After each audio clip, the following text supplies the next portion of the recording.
اعوذ باللہ من الشیطان الرجیم بسم اللہ الرحمن الرحیم رب یسر ولا تعسر ساہل علینا یا رب العالمین۔ فقہی مسائل کے سلسلہ وار گفتگو میں بتایا گیا تھا کہ بالغ ہونے کے کیا احکام ہیں، والدین کی کیا ذمہ داری ہے، میلاد بلوغ کیا ہوتا ہے اور کیا بالغ ہونے سے پہلے کے گناہ معاف ہو جاتے ہیں۔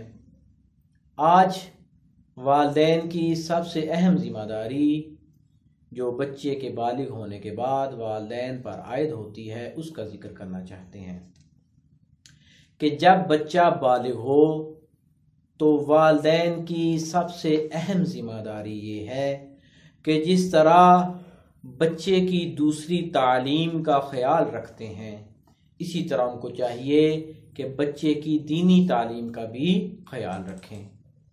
اصول دین اور فروع دین کی بحث کے بارے میں بتایا گیا تھا کہ ان دونوں میں فرق یہ ہے کہ اصول دین پر ایمان لے کے آنا ہے اور فروع دین میں ہم نے عمل کرنا ہے، اور فروع دین میں ہم نے کسی نہ کسی مجتہد کی تقلید کرنی ہے۔ سب سے پہلے میں چاہتا ہوں کہ ایک آیت اور ایک روایت کے ذریعے بتایا جائے کہ یہ جو تقلید ہے یہ کیوں ضروری ہے۔ کیا کوئی ایسی قرآن کی آیت مجیدہ ہے کہ جو اس تقلید پر دلالت کرے، یا کوئی روایت معصوم علیہ الصلوۃ والسلام سے؟ جب ہم قرآن کی آیت اور روایت سے تقلید کو ثابت کریں گے اس کے بعد بتایا جائے گا کہ بچے کو کس طرح تقلید کروائی جائے۔ اللہ تعالیٰ قرآن مجید میں سورہ توبہ میں آیت نمبر 22 میں ارشاد فرماتا ہے، بسم اللہ الرحمن الرحیم، وما كان المؤمنون لينفروا كافة فلولا نفر من كل فرقة منهم طائفة ليتفقهوا في الدين ولينذروا قومهم إذا رجعوا إليهم لعلهم يحذرون۔ اس کا جو مفہومی ترجمہ بنتا ہے وہ اس طرح بنتا ہے کہ تمام مومنین کے لیے علم حاصل کرنے کے لیے نکلنا ممکن نہیں، یعنی یہ ممکن نہیں کہ کے سارے لوگ ایک ہی دفعہ علم دین حاصل کرنے کے لیے نکل پڑے۔ جب یہ ممکن نہیں تو تم میں سے کوئی ایک گروہ کیوں نہیں نکلتا تاکہ وہ جا کے دین میں تفقہ کرے، دین میں غور و فکر کرے، دینی احکام کو سیکھے، اور جب وہ اپنی قوم کی طرف پلٹے تو وہ ان کو ڈرائے، یعنی ان کو دینی احکام کی تعلیم دے، شاید کہ وہ ڈر جائیں۔ تمام شیعہ کتب کی تفاسیر میں اس آیت مبارکہ کی تفسیر میں یہی ملتا ہے کہ یہ جو آیت مبارکہ ہے یہ تقلید کے واجب ہونے کو بیان کر رہی ہے کہ سارے کے سارے لوگ نہیں نکل سکتے۔ جب سارے نہیں نکل سکتے تو ایک گروہ کو، کسی علاقے سے، ہر علاقے سے ایک بندے کو، مثلا پاکستان سے کچھ لوگوں کو، یا مثلا کسی دوسرے ملک سے کچھ لوگوں کو نکلنا چاہیے کہ وہ آئیں، آ کے علم حاصل کریں مدارس میں، حوزہ علمیہ میں، اور جب وہ علم حاصل کر لیں، ایک مقام تک پہنچ جائیں تو اس کے بعد اپنی قوم کو آ کے علم دیں۔ فقط قرآن مجید کی آیت مبارکہ ہی نہیں بلکہ روایات میں بھی ایسی روایت موجود ہیں کہ جن میں تقلید کو بیان کیا گیا ہے۔ میں ایک دو روایت کو بیان کرنا چاہتا ہوں۔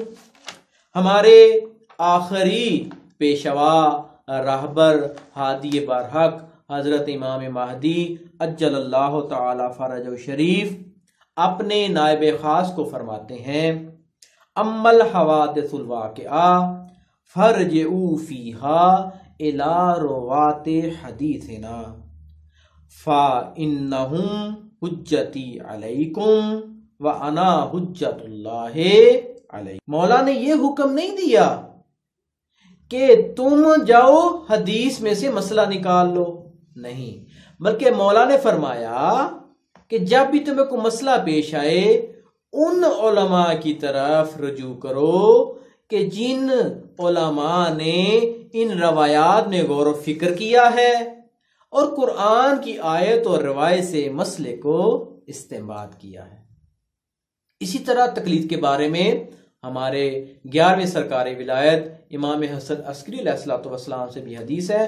میں فقط ترجمے پہ اکتفا کرتا ہوں کہ فقہا میں سے جو اپنے نفس کا محافظ ہے، دین کا نگہبان ہے، اپنی خواہشات کو کنٹرول کرنے والا ہے اور اللہ کے احکام کا پابند ہے، تو عوام پر لازم ہے کہ اس کی تقلید کرے۔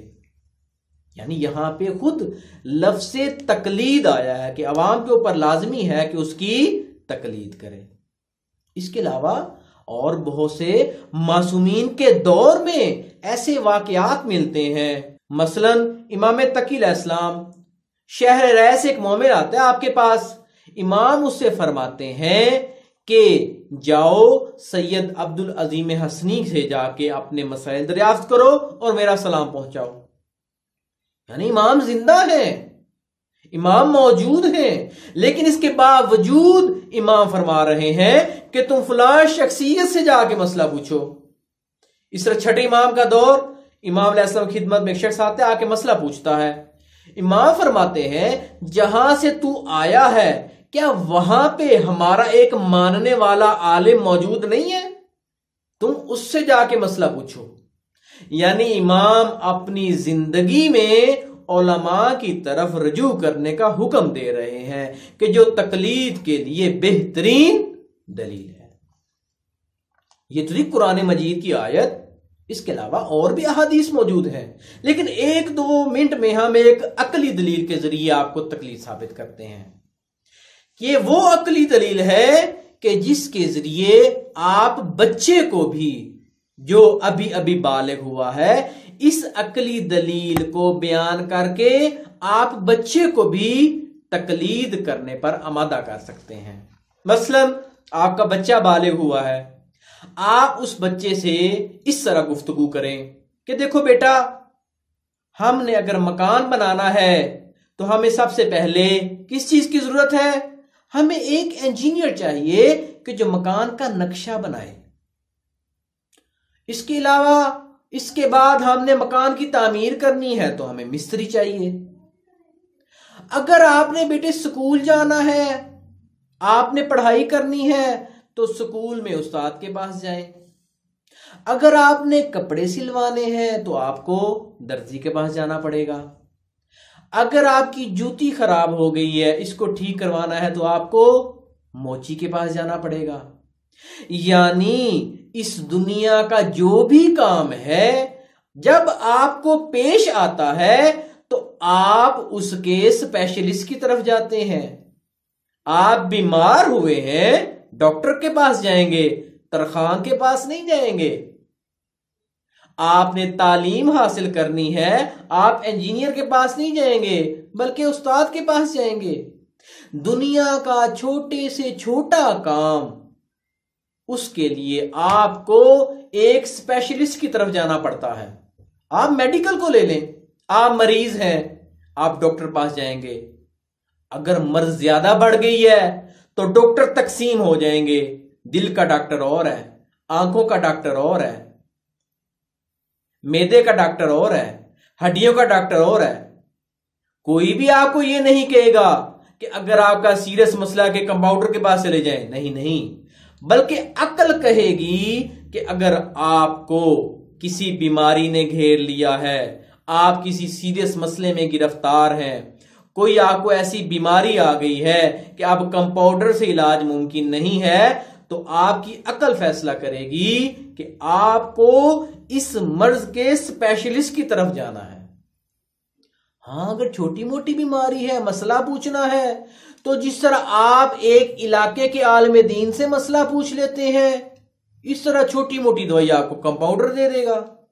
لیکن جہاں مسئلے کو استنباط کرنے کی بات آئے گی، جہاں آپ کی بیماری سیریس ہوگی، جہاں ایک مسئلے کو قرآن اور حدیث سے اخذ کرنا ہوگا، وہاں کسی عام بندے کا کام نہیں ہوگا، بلکہ آپ کو یقینی طور پر ایک اسپیشلسٹ کی طرف جانا پڑے گا۔ یہ بات اور ہے، یہ اور بحث ہے کہ مجتہد کے فتووں میں آپس میں اختلاف کیوں، انشاءاللہ کسی اور ویڈیو میں اس کو بیان کریں گے۔